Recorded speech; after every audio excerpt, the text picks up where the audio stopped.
Hi friends, welcome to Beautifully Bookish Bethany. In today's video, I'm going to be attempting to finish reading Queen of Shadows before the live show tomorrow night. I have read a little bit of this. I've only read the first 15 chapters, so this is what I've read. This is what I have left. I do have the audiobook. I have notes on the first 15 chapters, and since I've been doing recaps and spoilery discussions of all the books in the Throne of Glass series, I thought we would continue, and then also we'll see if I can finish this in the next 23 hours before tomorrow night. We're gonna try to make this quick because I've got a lot to read, and it's been a busy weekend. I just haven't had time. So we start the book with Dorian losing himself. He has been collared. The collar is allowing one of the Vogue princes to try to take over his body, and he is fighting this. We have Chaol meeting with Arobynn. Arobynn is a big player in this book, and he is such a creep. You see a lot of that here. Aelin finally faces Arobynn. We've been building up to this in all of the previous books, and he is creepy, shocking. Why is she there? Because she needs the Amulet of Orinth, which she's figured out that he has because it has the final wordstone in it. She's got to figure out where he's keeping it and get it back. She finds out that Aedion is about to be executed. She does know that it's probably a trap for her, but she's going to try to rescue him anyway. Aedion is her cousin. We meet this rebel woman named Nesryn, who has had an on-again, off-again casual thing with Chaol. She is described as being probably a woman of color of some sort. I hope she doesn't also get killed off. I don't remember anything about her, to be honest. Nehemia shouldn't have died when she did. I don't remember. I haven't read these in so long. I don't remember if Nesryn ends up being important later on, but she and Chaol have had sort of a casual thing going. She sees Chaol for the first time since she's been back. He blames her for a lot of the choices that she made while she was gone. Then we see Manon. Manon is stationed at Duke Parrington's place. She meets Kaltain, who I do remember, who does end up being important. He has Kaltain with him. She is also collared with the black collars that allow the Vogue princes in, so that really kind of sucks for her. Then we encounter Lysandra for the first time in the series outside of the prequel novels. All we know about her before this, right, is Aelin's disdain for her. Aelin seeing her as a rival, not really understanding what she went through having grown up in this brothel, the way that she was treated. And this is the book where Aelin starts to realize maybe she misjudged her, maybe she was too hard on her. She starts to realize that her perspective on Lysandra was wrong. So I think that is really interesting because Lysandra ends up being a fantastic character in this series. Again, the demon is taking over Dorian. They're planning to rescue Aedion, and for the guards that are kind of with them, they want them to wear red flowers so that they don't die in the process. The Duke tells Manon that he wants to breed the Vogue and the witches, which is disturbing. He expects Manon to be pleased by this. Witchlings are supposed to be sacred to their people, and her cousin, who is her first, kind of pushes back against this and ends up getting taken out of her place. Manon has been threatened by her grandmother and feels like she has to go along with whatever Parrington wants to do, but she also knows that this is messed up and wrong. We meet a lead who ends up being important and really interesting. She is the niece of Vernon of Parenth. She has a twisted ankle from something that happened when she was young. She's kept in chains so that she won't run away, and she's found in Manon's room. What's interesting about her is Manon suspects her of being there to spy and ends up figuring out that she has witch blood in her veins. That is interesting. I think that ends up being important. I don't remember all the details, but that's important. Back with Aelin and Lysandra, Lysandra admits that she also used to be jealous of Aelin, so they kind of were pitted against each other, and says she wants to now help destroy Arobynn. We find out that she had fallen for Wesley, which was Arobynn's bodyguard who warned Aelin, tried to save her before she was thrown into prison, before she was betrayed. Lysandra had fallen in love with him, and Arobynn had him killed. So she holds a serious grudge against him, even though they've had this sexual relationship that's kind of messed up because he was also it's weird. Arobynn is the worst, honestly. I will say at the very end of this part, Lysandra and Aelin have this kind of heart-to-heart, and then all of a sudden they're acting like they're suddenly besties. It was a little bit of a fast turnaround for me, but whatever, it's fine. They're gonna go rescue Aedion. That's pretty much the first 15 chapters. High level overview. I don't have a lot to say about it. I'm just enjoying it. I'm enjoying the ride, and I will check back in once I have read the next 15 chapters. So like I said, it is just about to turn 10 o'clock the night before the live show, and I'm hoping that maybe I can read another 15 chapters before I go to bed tonight, and then we'll see if we can get through the rest tomorrow. There are, how many chapters are there in this book? There are 87 chapters in the book, so wish me luck. I will check back in. Good morning. I have finished the next 15 chapters, so we are a third of the way into the book, approximately, maybe slightly more than a third of the way in, and a lot more has happened. I feel like this is going to be a longer clip talking about these 15 chapters than the first 15, because there's more twists, more reveals, more lore. Again, I'm having a pretty good time with it, and I'm enjoying the journey. So I'm gonna put this down so I don't have to hold it. I got notes on my phone. Let's talk about what happened in chapters 15 to 30. It is 11 o'clock, so a little bit of a late start to the day. I did not finish the full 15 chapters last night. I read like 10 before I fell asleep, so I finished the rest this morning. I've reviewed a couple of books, been doing some stuff. We're gonna do this, and then I'm gonna listen to more chapters while I get ready for the day. I've got some grocery shopping to do. Like, it's a more of a chill day, thank goodness, because this weekend was so busy for me. I hosted an event. There was a lot. There was a lot going on. And I'm not going chapter by chapter. I didn't like write in the numbers, but starting in chapter 16. They rescue Aedion from being killed. He grabs her father's sword and brings that. Aelin meets Dorian for the first time since he's been possessed.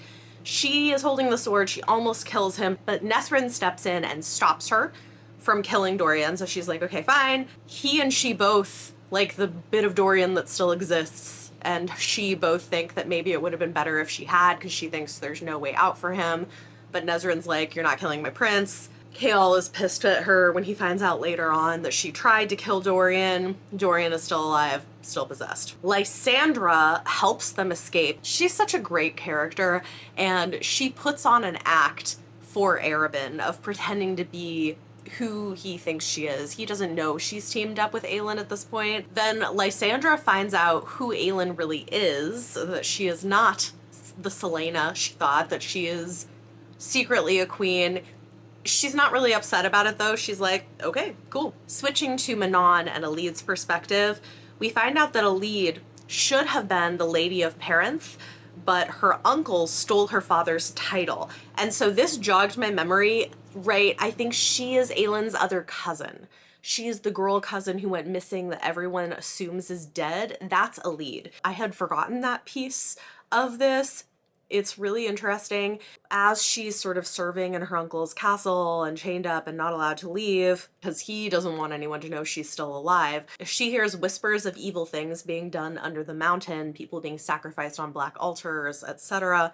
She fakes a stammer in order to make people more uncomfortable around her. Curious to know how people feel about this. She is disabled in terms of her ankle, but then she pretends to have a stammer as well because of the way that people treat disabled people, which I think is interesting. It's kind of subversive to an extent, but I could see maybe some people being uncomfortable with that. I don't know. Let me know your thoughts on that. She was never taught to read, but she is smart and she pays attention to things. Her and Manon start to develop this rapport. Manon has no patience for the fake stammering. She can tell that it's not real. She can see Elid's mind working, and she asks about Elid's parentage because she can taste the witch blood in Elid, right? Elid tells her her mother was a laundress from the northwest of Terrasen. We realize that this mother must have secretly been a witch. I'm guessing maybe from the clan that was mostly killed off. I can't remember if that's the case, but I think that might end up being the case. I'm not 100% sure. Manon is like still in this place of dealing with her own trauma and not wanting to have sympathy for people because of the way she was raised. But Abraxos has sympathy for Elid and is like trying to convince Manon to as well, which is interesting. Manon asks another witch named Ghislaine about the Volg because Ghislaine had spent time studying with the humans And we get a little bit of lore about the Volg, and this is kind of interesting. We find out that when the Volg originally broke into this world, the witches didn't exist. It was just the Volg, the Fae, and the humans. So the Volg kidnapped and bred with Fae in order to get witch babies. The humans were too weak to carry their babies, but the Fae were not, and so the witches have Volg ancestry. Are the Volg also the Asteri? We don't know. That is really interesting. This is where we find out that the witches are also descended from Fae, that they're distant relatives, right? Ghislaine doesn't think that the witches should then be bred with Volg again to get potentially some other group of people, but there are a group of witches who volunteer for the breeding program, and Manon has to decide whether to let them do that. Meanwhile, Nezrin kind of tells Chaol he needs to get it together. I really like Nezrin. I think she's a great character and really interesting. She talks a little bit about having been bullied and mistreated for her heritage as an immigrant and as, I mean, she doesn't use this language, but a person of color. She has faced, you know, what we would probably call microaggressions and bullying and mistreatment as a result of that.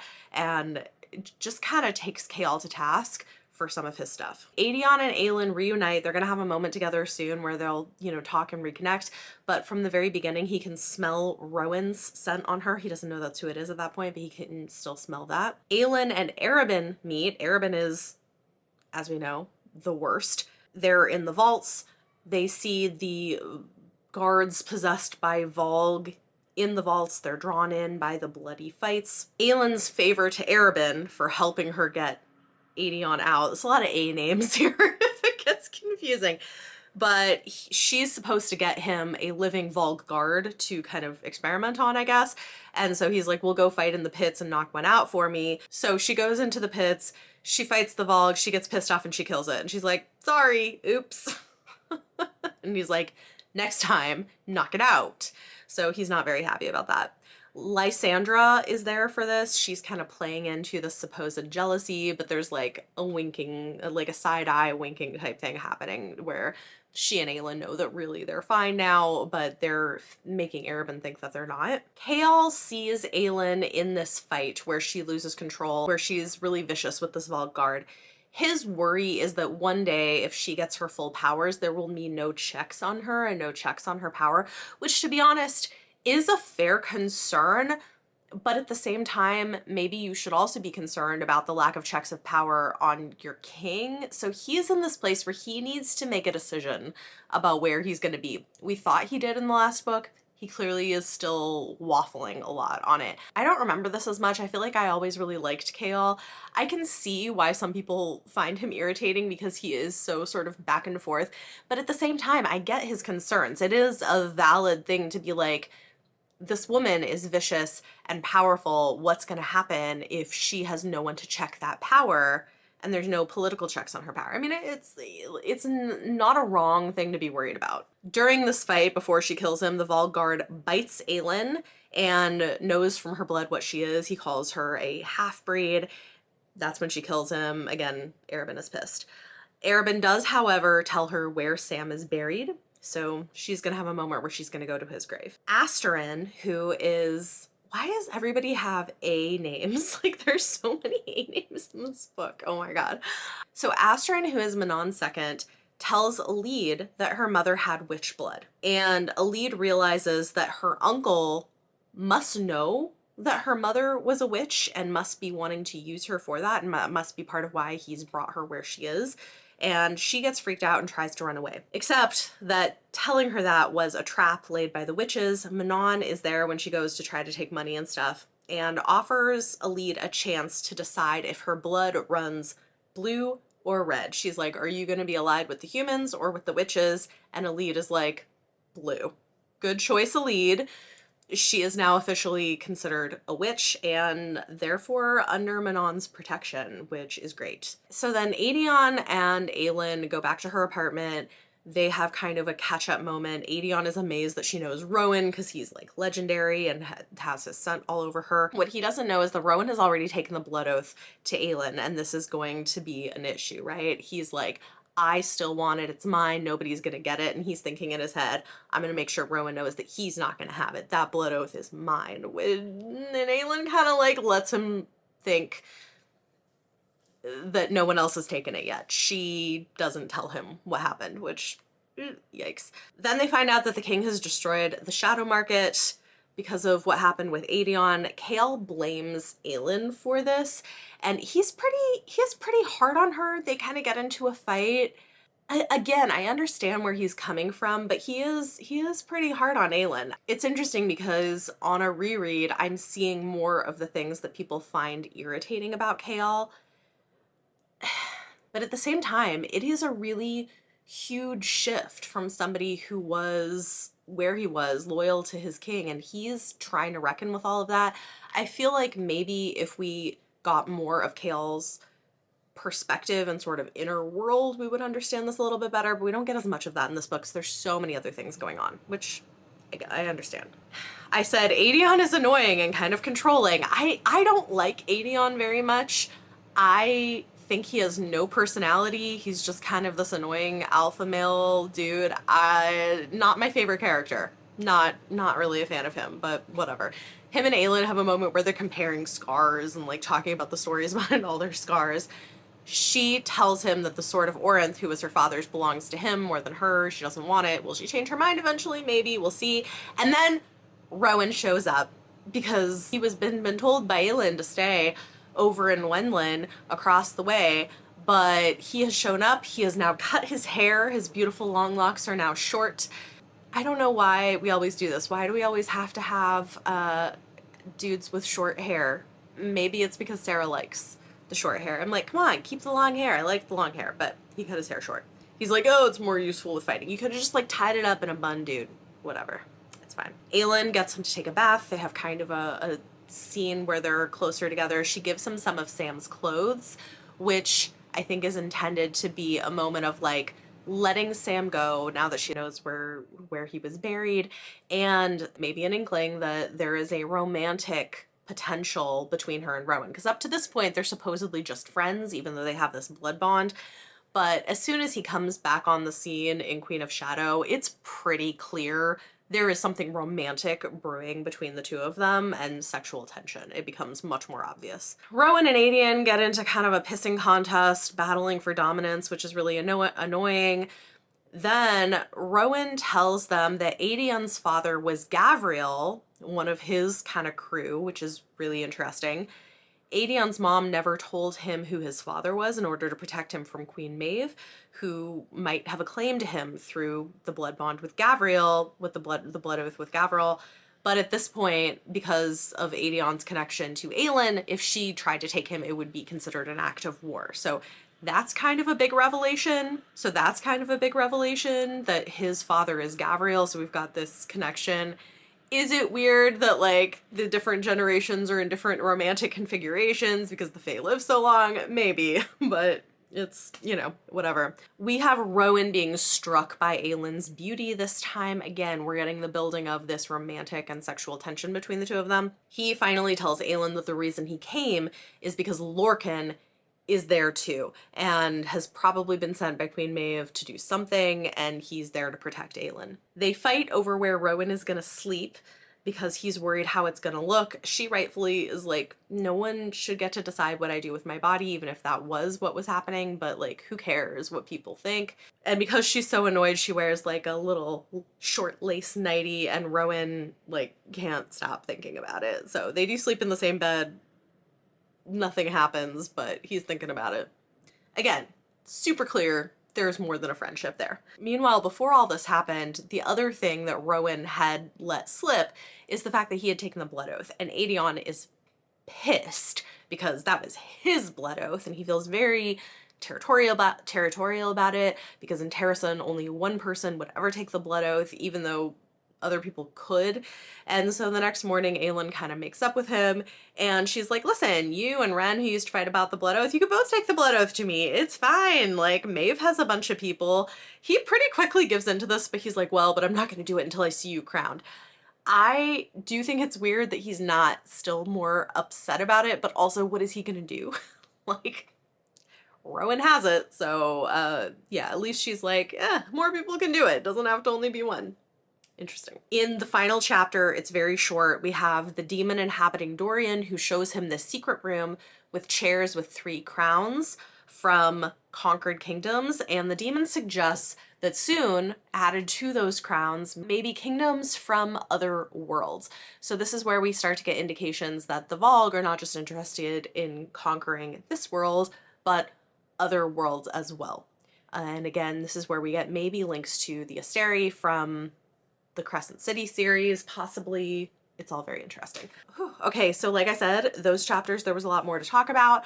I'm gonna go ahead and read the next 15 chapters, listen to it on audio while I get myself together for the day, and then I will be back to discuss the next 15. Again, it is 11 o'clock. This is where we are. Can I finish before the live show tonight? I think I probably can, but I'm gonna have to do a lot of reading. All right, I have read more chapters. I read a little more than 15 because I realized I was really close to the end of part 1. So I read 17 chapters. We are pretty far into the book. I've got to say, the last couple chapters of this section were immensely satisfying because Arobin finally gets what's coming to him.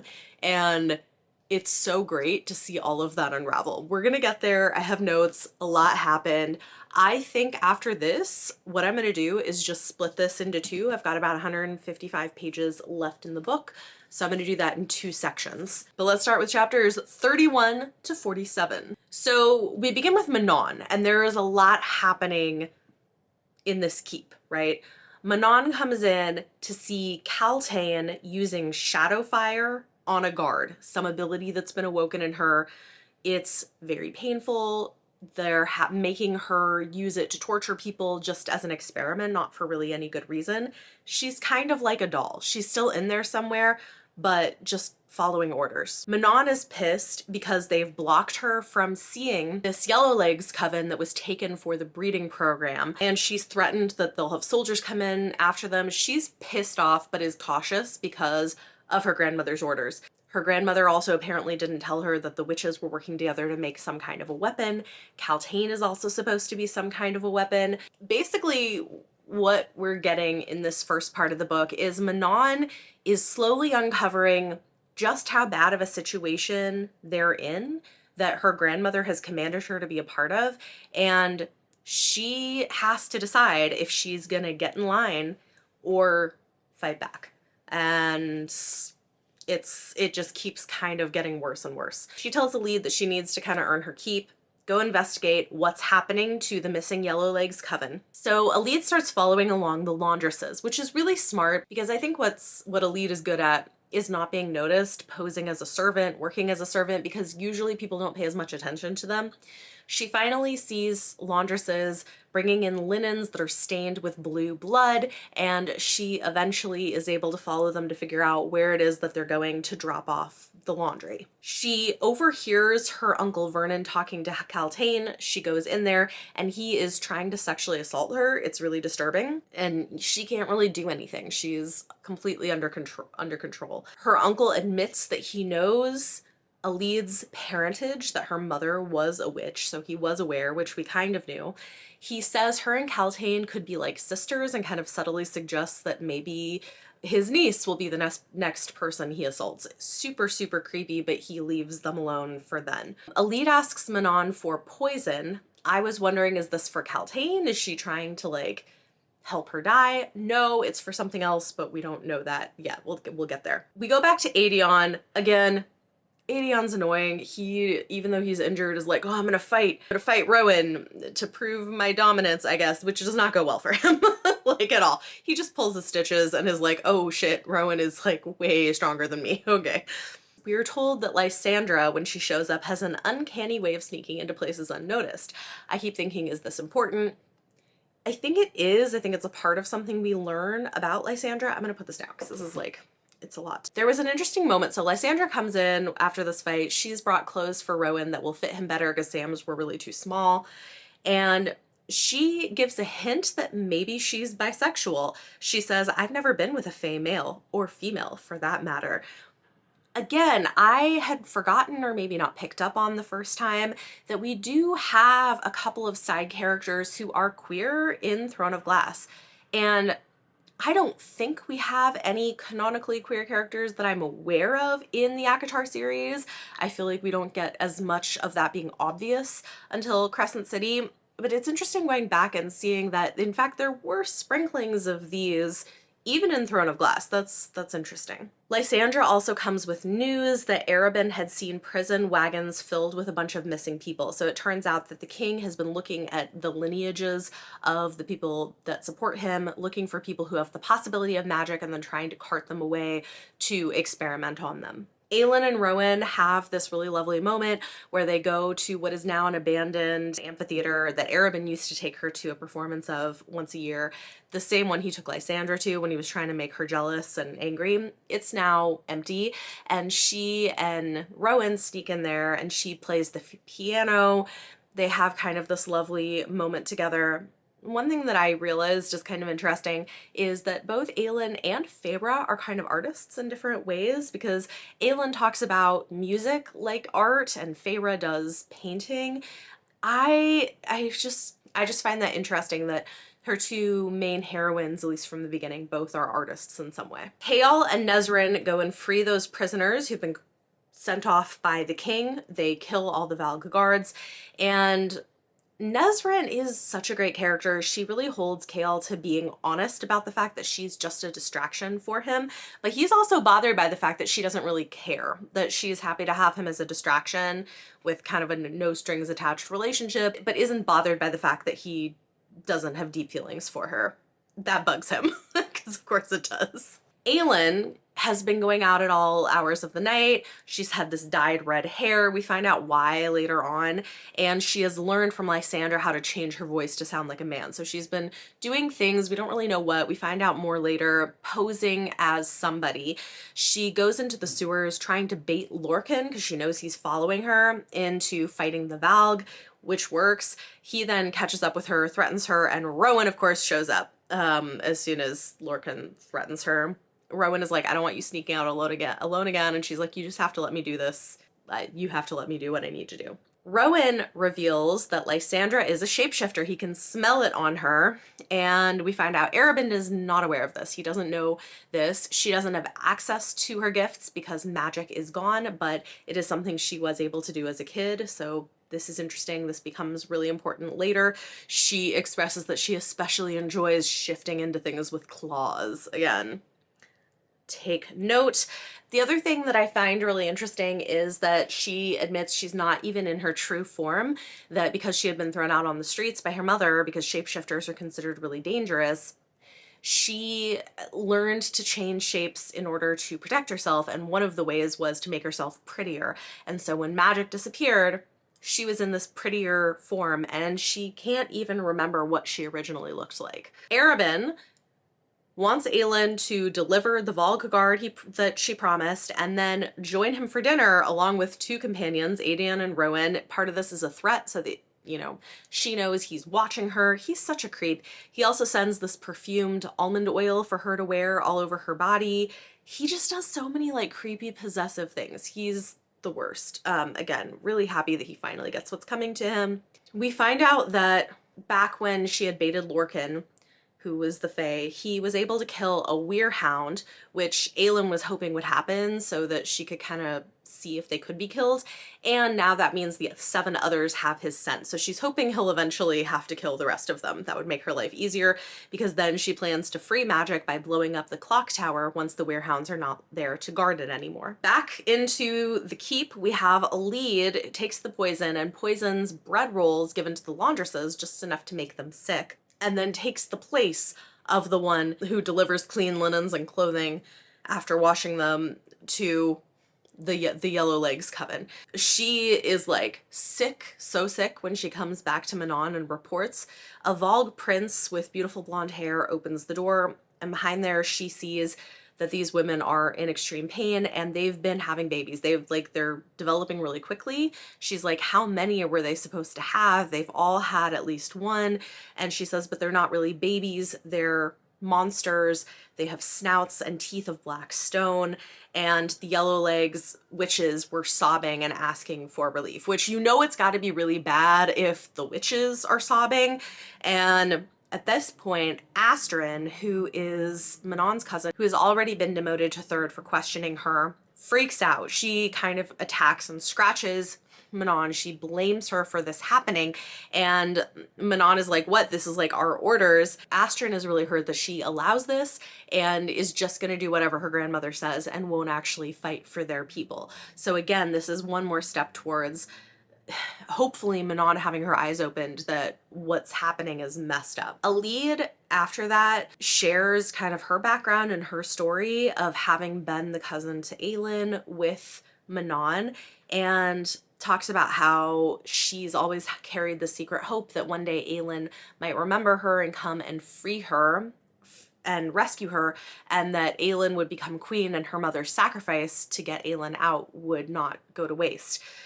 But she also says that there are lines that while she would like fight as much as she could to help Aelin if she was still alive, which at this point she doesn't know if she is, that there are lines that she still wouldn't cross because she would have to be able to live with herself. You can tell that this is kind of getting to Manon, and she's thinking about what Alid has said.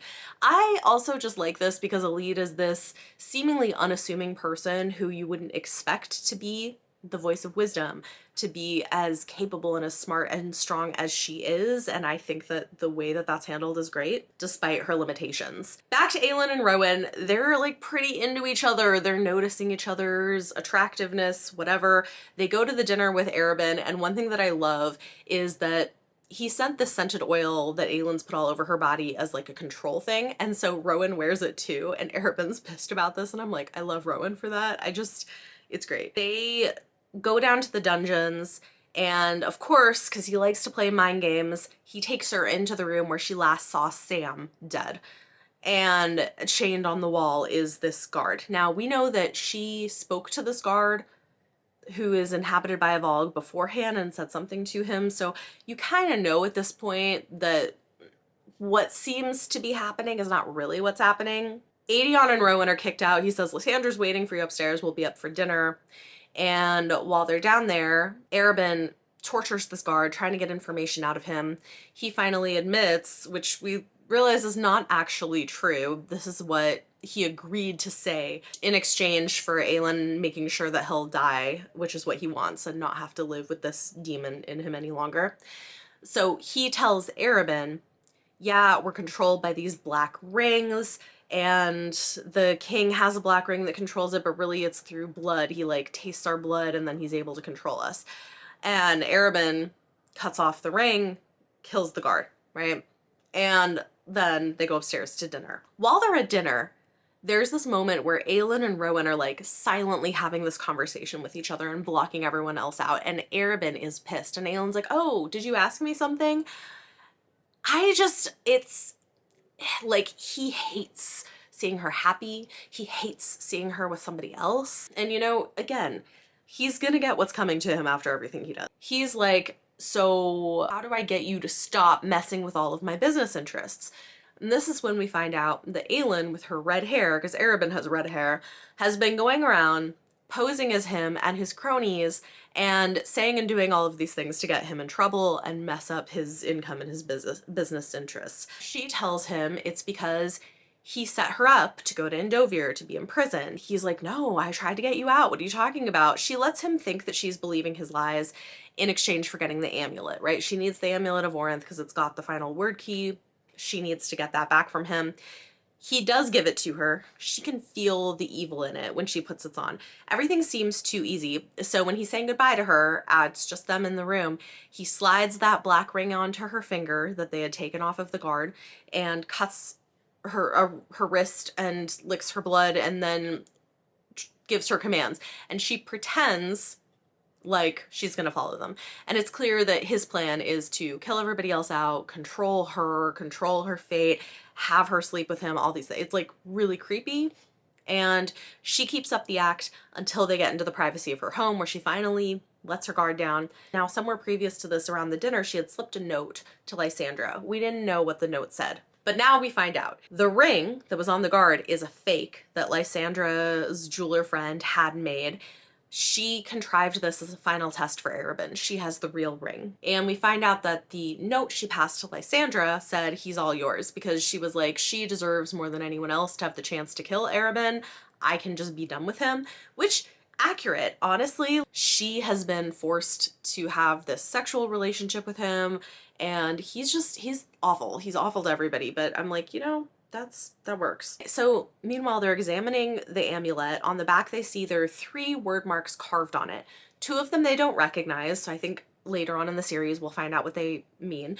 But one of them, Rowan is like, oh, that's the one that popped up on your forehead. It's Brannon's mark. The one that is the mark of a bastard born, it means nameless, right? This is important. This is one of the word marks. They don't know the other 2. Aelin doesn't like touching it. When she does, and when Rowan touches her, she has a moment where she feels like she's almost like in his skin, and it kind of creeps her out, and he's like, well, that could be useful eventually. It probably will.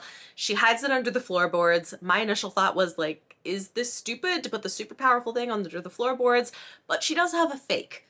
She had that jeweler friend make a replica. Not sure how he could do it without seeing it, but I guess he was able to do that. Then Aelin and Rowan have this moment out in the rain. She is finally like dealing with the trauma of what she had to go through that night. He is comforting her.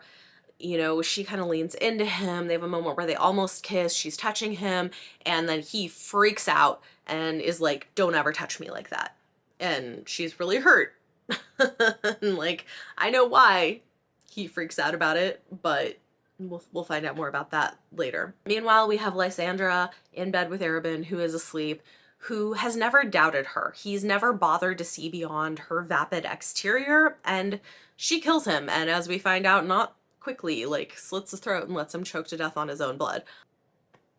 I don't feel bad for him, though. He's the worst. We get a brief scene from Dorian's perspective where the king is making him possess Dorian, torture somebody for information on the rebels. And then finally we're back in Aelin's perspective. She puts on her Selena facade one last time to deal with Arobynn's death, because she's been told he's died, and she's able to sort of help Lysandra get out of it. Chaol went to break the latch outside the window, so it seemed like someone broke in. They bring out the will that he wrote, apparently 3 months ago when she was in Wenlin. He's left everything to Aelin.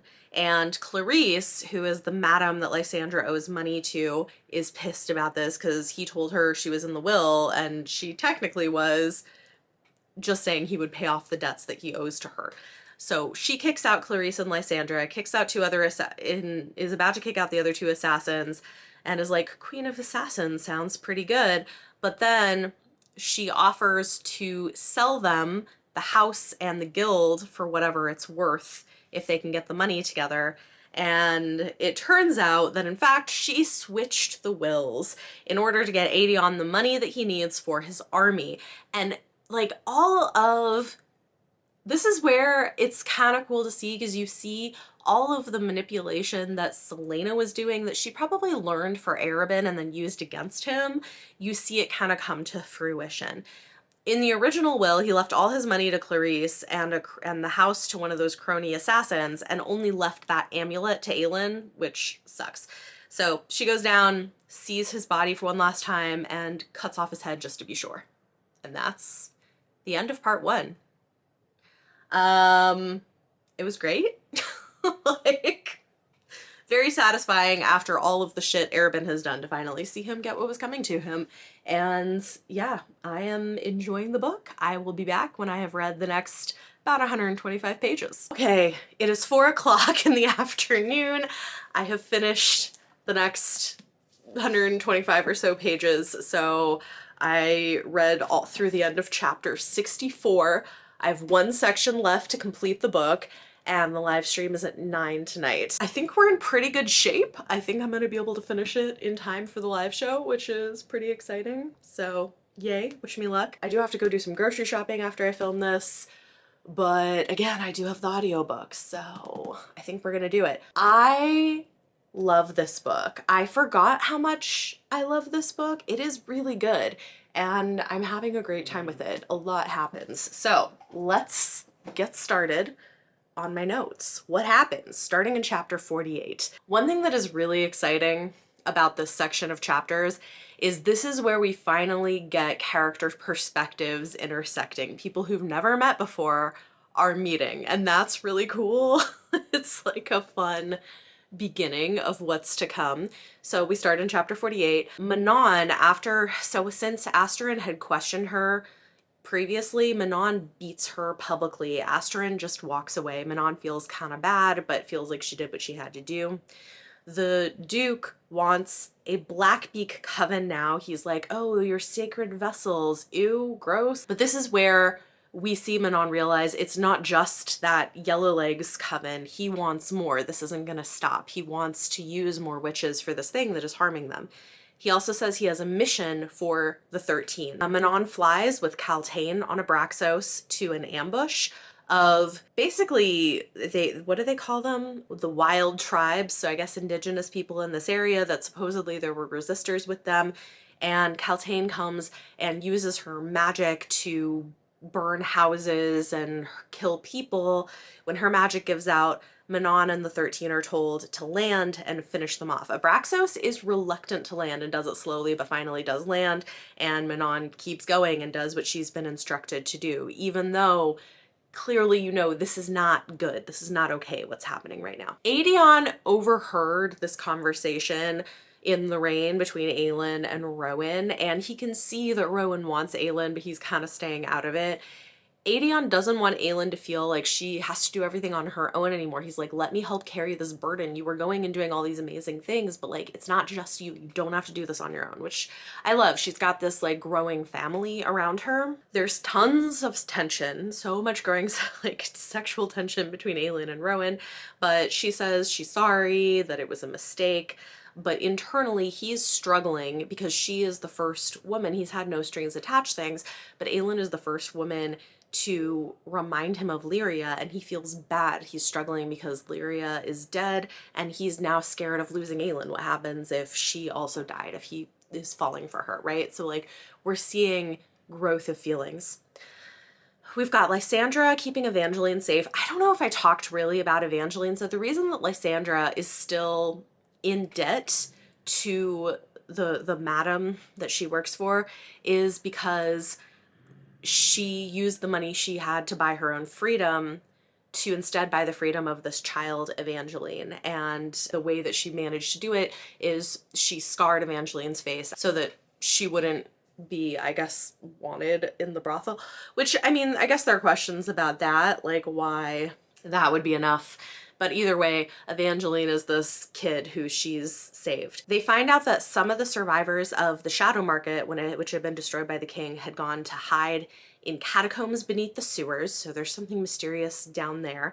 And they're supposedly looking for this opium dealer who also sold hellfire, because Aelin wants to blow up the clock tower and wants to use hellfire, which is really dangerous. And Rowan is like, don't do it. It's going to be worse than you think. But Aelin's like, no, it's what we're doing. It turns out the dealer is dead, so Aelin's going to try to find his stash. So they're going to go down into the catacombs. We have some foreshadowing where someone mentions a ghost leopard to Lysandra, which is this really huge, dangerous, wild cat, which she does eventually turn into when she gets her shape-shifting abilities back. So they're down in the catacombs. Rowan says these catacombs were once a temple, and there's all these bones with sins written on them. And as they go back into the temple, the language gets older as they go. It's dated all the way back to the time of Gavin, and they remember that Gavin had what was called the Sword of Truth that was dedicated to the god of truth. What if there was an actual sin-eating god back then of truth who blessed the sword? What did Gavin admit to?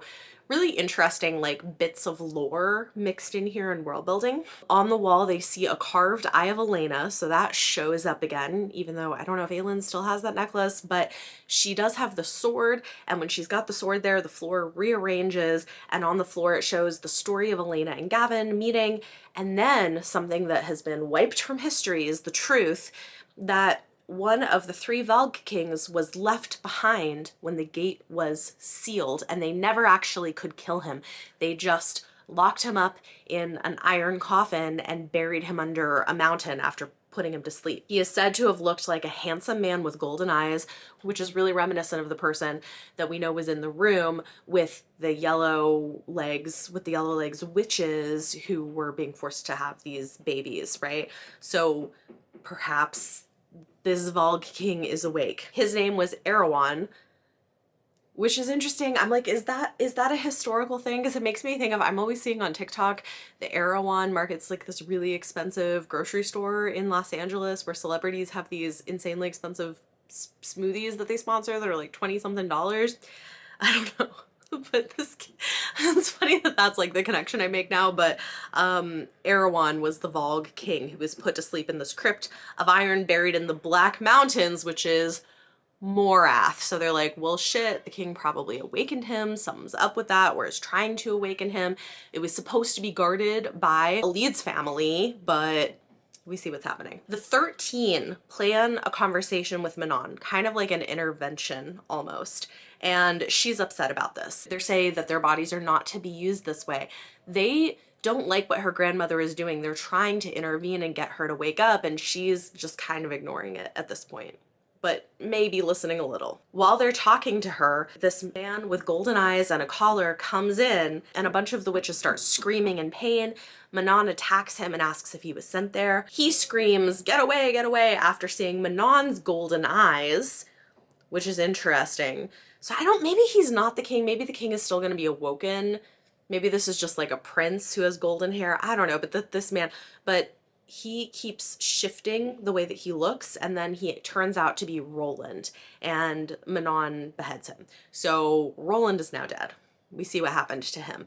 So I don't think this is the Volg king. I think the Volg king, they're still trying to wake up, but we find out more about why the fact that Manon has gold eyes, which is really unusual, right? It's really prized in the witches if they have gold flecked eyes, but Manon is one of the only ones to have fully gold eyes, and we see that it freaks out the Volg princes. They can't handle it, and later on we find out, which will pretty soon, we'll get there, when she meets Dorian for the first time, the prince that's in him is like, oh my god, is basically like, the gold eyes of our masters, the Volg kings, she has their eyes.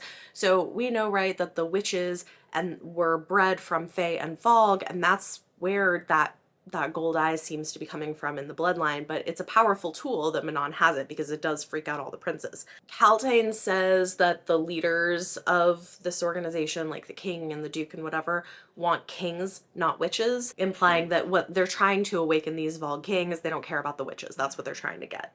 So we're getting bits and pieces of what's really going on. Nesrin comes and shares news of this big army that the king has been growing and all the Iron Teeth witches he has on his side. This is the first time they're finding out about the Iron Teeth witches. Then Lorcan sneaks up on Aelin, has a blade against her neck. Rowan freaks out about it. Lorcan says that he left Maeve on his own because leaving that ring, remember the like supposedly sentimental ring from last book, with Maeve was a mistake. The reason it was inside the demon slaying sword was because it protects from demon powers or being enslaved by wordstone. And he's like, I know the queen will stop at nothing to get the word keys and make herself a god, and that will destroy her. So I'm going to save her from herself. So Lorcan has this blood oath, but like he's interpreting it in such a way that he's like doing what he's supposed to do to protect her by keeping her from getting one of the word keys, which is really interesting, like the way that he's thinking through this, right? So he wants to keep them from her so she doesn't destroy herself. He offers to give them the ring, which he stole from her and escaped with, in exchange for the third word key. But the Rowan's like, we don't have it. We don't have the word key. But I think he knows that they do. He ends up leaving, lets them think about it. Rowan apologizes to Aelin for failing her because he feels like he did, but she says she trusts him. She invites him to see her throat to show trust. And, you know, things get a little bit spicy between the two of them. But he's like, no, not yet. When I have you, I don't want an audience. These walls are too thin. So clearly they're finally moving past the like, no, don't touch me, no, I don't want you, to like, okay, it's just a matter of when. Like, when we have the right time and place, this is gonna happen. The tension is ramping up. We have a lead who is planning an escape and Manon tells her she's going to be gone with the 13. Manon is expecting her grandmother to be angry about what's happening. So she's been sending all these letters to her grandmother about what's happening to the Yellowlegs clan. And she expects her grandmother to be angry, and that is not what ends up happening. So stay tuned for that. Meanwhile, we get Kaltain's perspective, and we find out the reason that she sometimes seems like herself is because she is super sneaky. When they first put that collar on her, she hid and pretended that she was gone so that the demon would forget about her. Meanwhile, it awakened this magic inside of her that slowly fed her, and she grew and grew, and she started sort of like nibbling away bits of the demon until finally she was strong enough she was able to just like eat the demon inside her, I guess, and destroy him. So she isn't really who she used to be fully. She doesn't remember her name because of probably the trauma she's been through. She says she is Death, the devourer of worlds. I can't remember where it was we heard this, but wasn't there someone in the ACOTAR series who said they were the devourer of worlds? I'm gonna have to check on this with the live stream tonight because I'm pretty sure that was a thing, and I can't now remember it, but I feel like that is a tie-in to something, maybe. I'm not sure about that. Whew, a lot happened, y'all. The King's men take Lysandra, capture Lysandra, because Arobyn's will was that when he died, information about her shapeshifter abilities would go to the king. So clearly he knew about their friendship. He wanted to get back at her even beyond death, I guess. So the whole crew is gonna go save Lysandra at this meeting that Manon and the 13 are also headed to. So this is where all the people are about to collide for the most part, and it's very exciting. So Aelin from a distance sees Abraxos and Manon. She sees Manon as this beautiful weapon, right? She's the most beautiful woman she's ever seen, but also terrifying.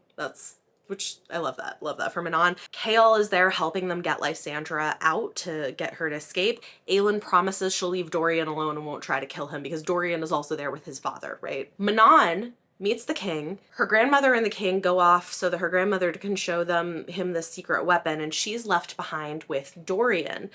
And this is the moment where the demon inside him is freaked out by her gold eyes and allows Dorian's personality to momentarily come out. Dorian speaks his own words. He has never seen anyone so beautiful as Manon.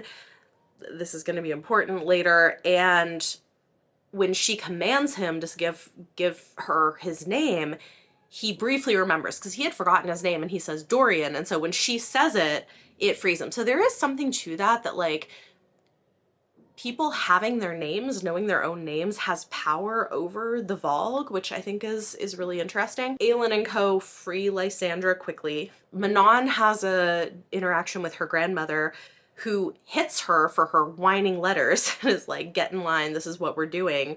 And Manon is kind of shocked by this. Dorian leaves, and Manon stays with him, including her saying, come find me. And he remembers her name, so something going on there. Chaol goes off to face all of the witches because he's trying to give them space to escape with Lysandra, and he gets captured. So Aelin goes to rescue him, faces Manon, introduces herself, and so Manon realizes that Elid's hopes were real. This is I think an important moment, the beginning of a major change for Manon, because she's like, oh, Elid was talking about hoping that Aelin Galathynius survived. Here she is.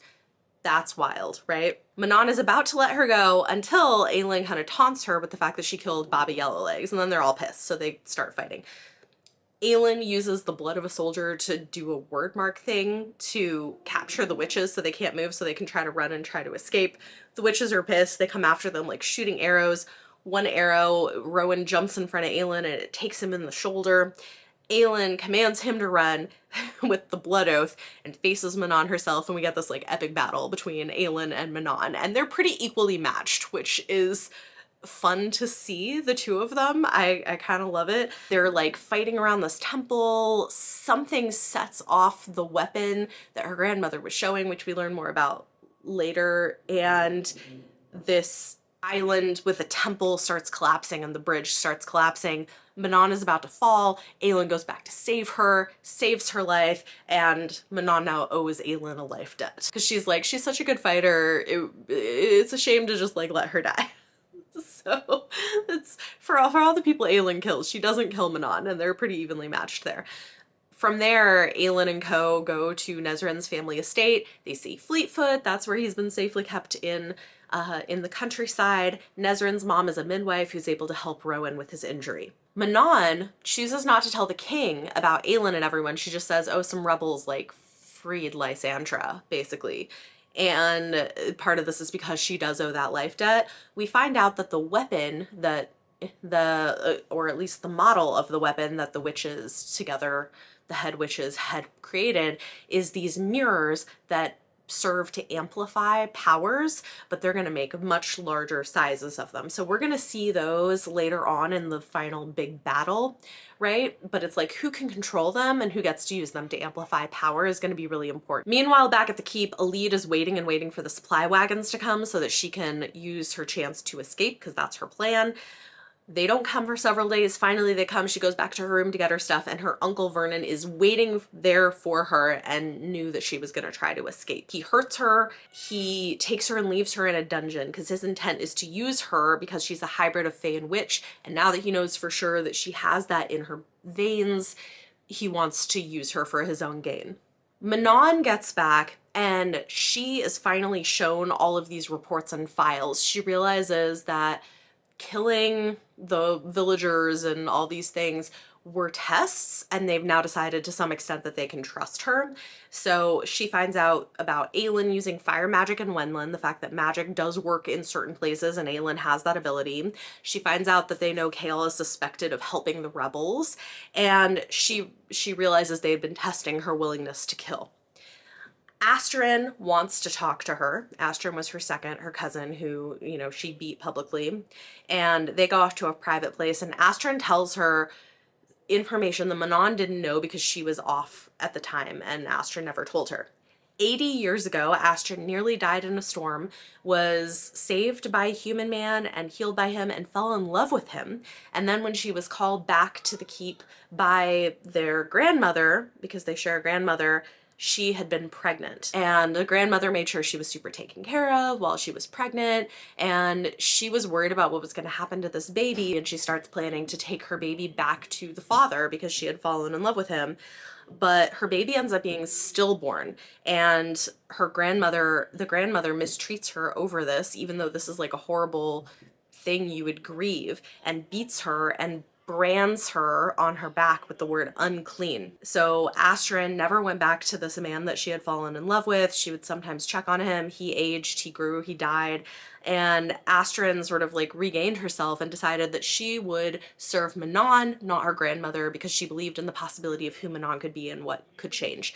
And she tells Manon that the 13 all know that resisting their grandmother could kill them, but they don't care. They're there for Manon. That's who they're really there to serve. And Manon is finally hearing her. It's like after everything that's happened, she finally hears and she's like, okay, I'm planning something. So we don't know what she's planning yet, but she's planning something, and she is ready to stop doing exactly what her grandmother says and do what she knows is right. Love that. So excited to see that. All right, we're almost done. Lysandra thanks them for coming to rescue her. She didn't think that they would. And she finds out that Aelin has also paid to free her. So she is now a free woman. Amazing. Manon flies to Rifthold saying there's something she must do. And then at the end, we have Elide in the dungeon thinking nobody is coming for her and in despair. Whew. And that is where we end. We have about 125 pages left to go in the book. We've got a few hours left before the live show. So I'm gonna go grocery shopping. I'm gonna listen to some more, and we'll be back to recap what happens in the final part of this book. But I am having such a good time. I love seeing all of these characters finally meeting, even though it's going to be more exciting later on. But yeah, really good. 25 minutes left to the live show, and I just finished. So just in time, barely. Oh my gosh, because I was helping with kids with homework. I will be back tomorrow to tell you my thoughts on the final chapters of it, but oh, this book is so good. This might be one of my favorites. Anyway, live show. Hello, it is the next day. We had our live show for Queen of Shadows, and I'm here to finish up this vlog and recap of the book. So let's talk about that ending because, wow, a lot happened. I'm gonna briefly just say, I love this book. I didn't remember loving it as much as I did, but it's so good. I love the character development and the world development, and the pacing I think is really good. There's some incredible scenes. There's like the scene of like Manon and Aelin fighting each other. There's so many good things, and we learn interesting stuff. I love it. Okay, let's pull out the notes and discuss. Ooh, we got some long notes, y'all. All right, Rowan and Lorcan meet. Rowan wonders why Aelin gets under Lorcan's skin so much. Lorcan tries to talk Rowan into trading him the amulet of Orinth in exchange for that gold ring that protects from the Wordstone. Rowan agrees because he supposedly wants to save Aelin from the Wordstone, and you're like, oh my god, except then he gets home and you realize actually they tricked him. They gave him the fake amulet. It just had the Vogue commander's ring inside so he could feel the dark magic.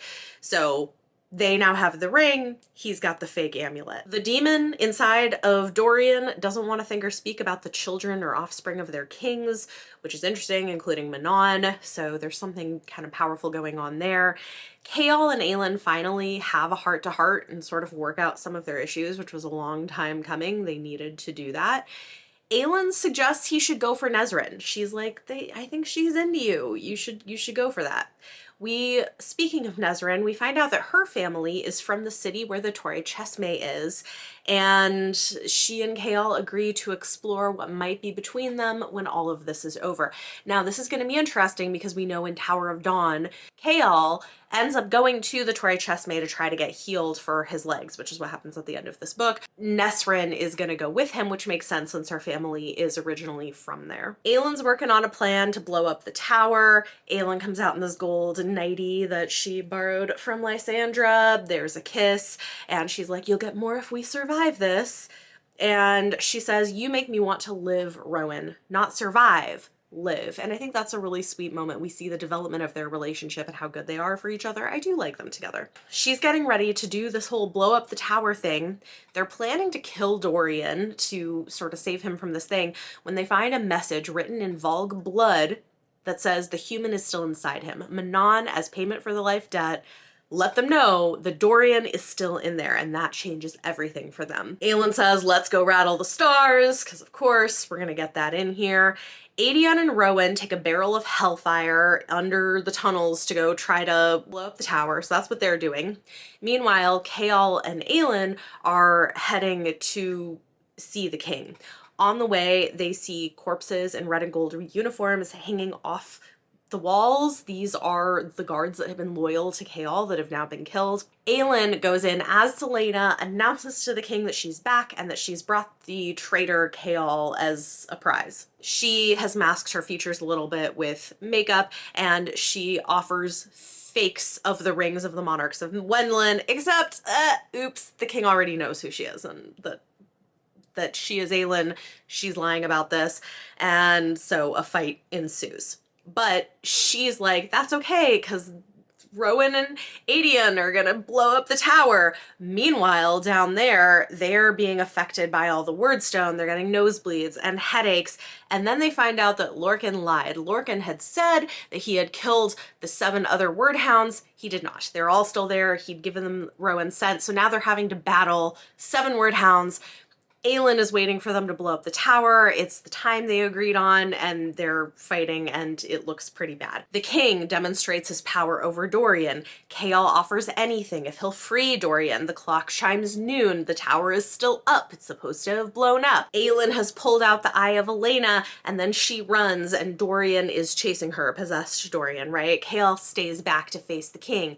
Aelin tries to talk to Dorian to get him back to himself. Now we're back under the tunnels. 4 out of the 7 of the beasts are dead. And then suddenly Lorcan arrives to help them kill the last 3. and saves the day. We find out later that the only reason that he came is because he realized that Aedion was the son of Gavriel, and he supposedly didn't want Gavriel to be pissed, and so he went to save them. Rowan feels that Aelin has been wounded by Dorian through their blood bond, and they finally light the fuse.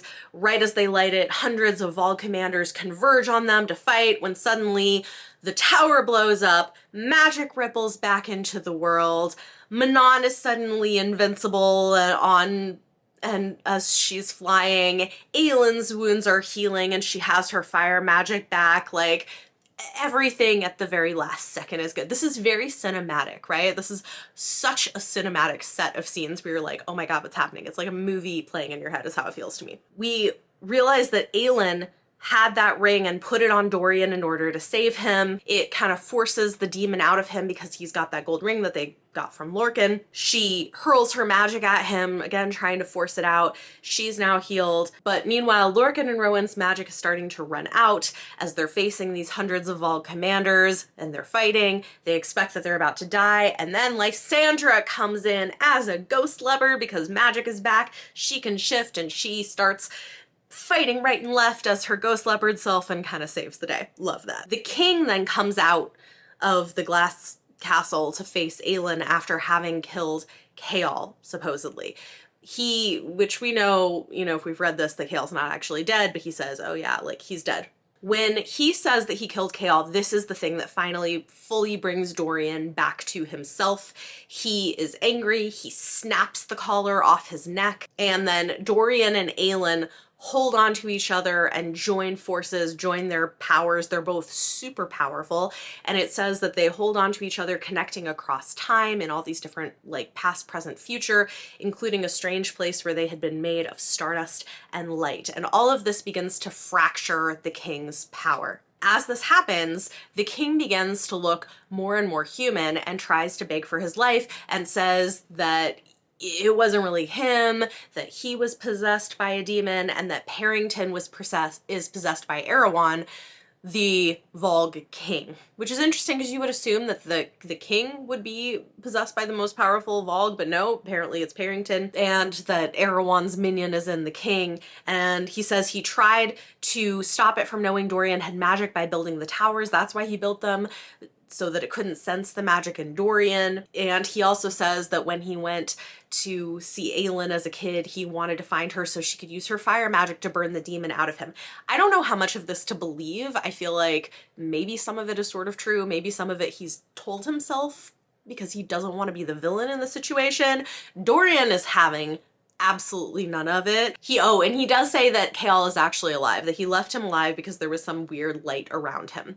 Dorian, again, having none of it, he brings down the entire castle of glass, and as he's kind of raging, Aelin uses her fire magic to shield the city from debris and from catching fire. The king is now dead. Dorian, what he did, killed his father. Chaol is alive because Aelin had slipped the real Eye of Elena into his pocket when she left, and so his bravery activated it and protected him. Aelin announces she is queen of Terrasen and takes control of the city till Dorian is ready because he's got a lot he's processing. So that's a lot. Like, that's a big cinematic set of scenes that's very exciting. Then we go back to seeing Elide. Elide's uncle comes to see her because he knows that magic is back, and he plans to use her to carry a Volg baby, is what it seems like. Meanwhile, Manon notices back at the keep that Elide's smell is days old. She freaks out, she runs to go find her. A servant tells her she's in the dungeon, so Manon goes and gets the 13 and they go and rescue Elide. Thank goodness, because her uncle was awful. The 13 go and get their wyverns in order to flee,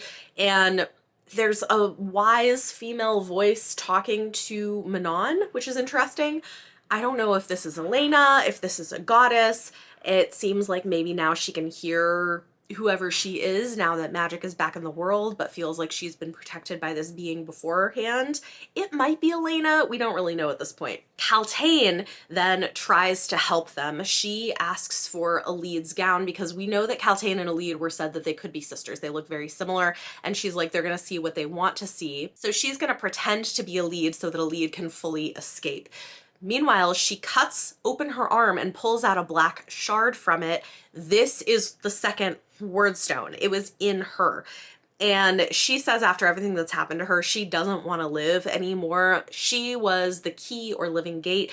The king planned to add the other 2 wordstones into her, and then, I don't know, have her be a living vessel, maybe have her give birth to the Vogue King. It's a little unclear, but whatever it is horrific. So she gives the wordstone to Elide and tells her to bring it to Aelin, and then unleashes fire on everyone, killing everybody in the keep, destroying the keep, including the pregnant, tortured witches, the yellow legs witches, who seem grateful for that. Moreth explodes and the 13 fly away. There's kind of a funny scene where Lysandra, after eating all these Vogue commanders, like vomits black blood on Lorcan, and he's so pissed about it, but it's like, I don't know, it was kind of entertaining. We realize that Dorian now needs to train and hone his power. He's incredibly powerful. Rowan was concerned Aelin could have burned out with using her power with Dorian the way she did, and thankfully things are okay. And Lorcan disappears and has stolen back the gold ring, so they're kind of back where they started. Dorian is finally himself again. He meets with Aelin, he can see the queen in her, he is now king, but Parrington, who we now know is possessed by the Vogue King, Erewhon, is gonna go to war with them. So they're now having to fight against Parrington, who still has control of some of the witches and some of these things, even though the actual king is dead. Chaol is paralyzed from the waist down because of what happened to him. They were able to save him from being paralyzed all the way up to his neck, but the Fae were not able to save his legs, so they're sending him to the Torre Chesme for healing, as we mentioned before. Chaol is going to be the new king's hand. Nezerin is going to accompany him. That's what we're going to be having them doing in Tower of Dawn, which we'll get to. Manon is leaving Elide and says she will tell her uncle that she died. Manon tells her about Aelin and Aedion, the fact that they exist, and that her hope is real. Elide is going to go travel to join Aelin in Terrasen, so she is going to travel north. She's finally unchained, she's traveling and bringing that word key that Kaltain cut out from her arm. Meanwhile, Aelin offers a ring and land and ladyship to Lysandra, so she can become a lady with Evangeline as her heir, which is great. Love that for her. So the Duke and Elide's uncle Vernon survived. They're searching for Elide's body, but eventually they kind of give up. Aelin goes to Elena's tomb, where she finds Dorian and Chaol in a wheelchair. Aelin is going to travel north to Terrasen. Dorian barely remembers what happened while he was possessed, but he is outside by the castle and he sees from a distance Manon and Abraxos. They kind of nod at each other, have a momentary connection. She sees that his collar is gone and he's himself again, and then she flies off. So this is going to be important, right? Because they're going to reconnect again in future books. Finally, we have scenes of Aelin traveling north, wishing she had some privacy with Rowan, which she's not going to get until a future book, and she finally arrives home in Terrasen for the first time since she was 10 years old, and it smells of pine and snow, just like Rowan. And that is the end of Queen of Shadows. Honestly, it's pretty epic. There's a lot that happens in this book, and then it's also doing a lot to set us up for Tower of Dawn and Empire of Storms, which I'm going to be doing a reread of, a tandem read in January and February. So that'll be really fun. I'm looking forward to reading those together. Yeah. Queen of Shadows, everybody. I loved this. This is 5 stars for me.